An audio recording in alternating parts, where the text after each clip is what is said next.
Welcome back to another technical deep dive here in the Debug Zone. Today we're tackling a big question and breaking it down with insights from other users. Hopefully this clears up some misconceptions and helps you get the answer you need.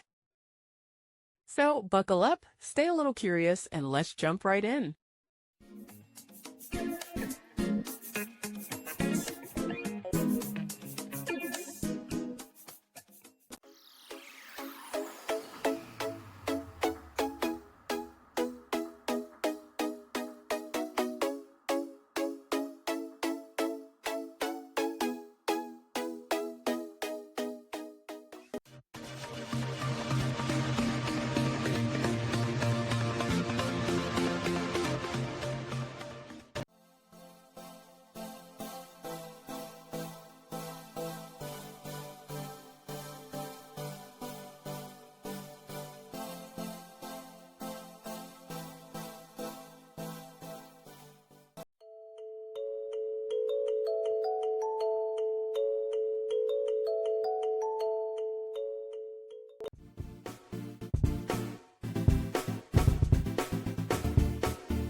And that's a wrap.